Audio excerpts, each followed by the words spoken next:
Hello guys, thank you for checking out the new episode of the Devlog. A few months ago, in episode 8, I implemented a first cursor into the game. But this month I realized that I had to rework all of this for a couple of reasons that I want to discuss with you guys in this episode.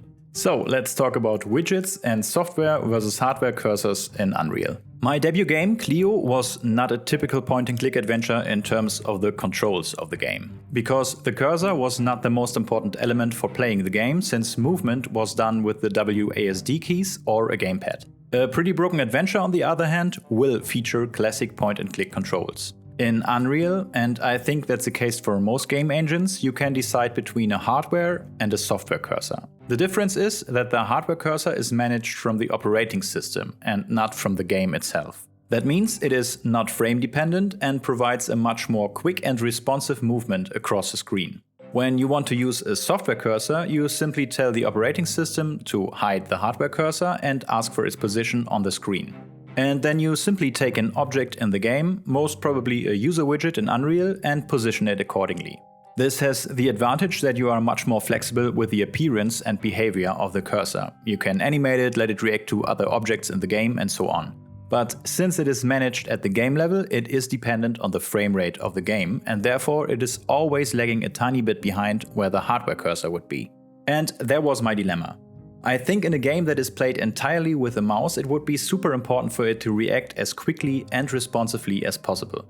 A lagging cursor could ruin the fun of exploring the different backgrounds. On the other hand, there are game mechanics in the game that I simply can't manage with a pure hardware cursor. So I try to accomplish a combination of both hardware and software cursor.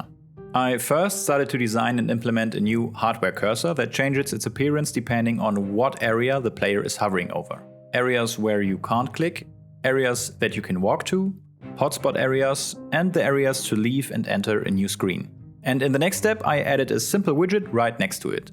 And this is what it looked like. The pointer is a hardware cursor, and the little white information bubble is the widget that acts like a software cursor. And you can see the lagging between both very clearly. But when I saw this, I had the idea to use this lagging effect to my advantage. Depending on how quick the cursor is moving from side to side, I additionally rotate the widget in the according direction. And I love the result of it, so I added a little bit of interpolation to this effect, and now I have the quick and responsive movement of the hardware cursor and the possibility to attach any kind of software cursor to it with this rotation effect. Dragging an item from the inventory over a hotspot, for example, now looks like this. And I think the rotation effect covers the lagging between software and hardware cursor in a very nice way. I also worked on an emulated mouse cursor that you can move with a gamepad. And it works fine, but at the moment I still have some problems with making it work in my menus and so on. So I will have to keep working on this in the next few days. As always, please don't forget to wishlist A Pretty Broken Adventure on Steam, and I hope to see you next month, everybody. Thank you.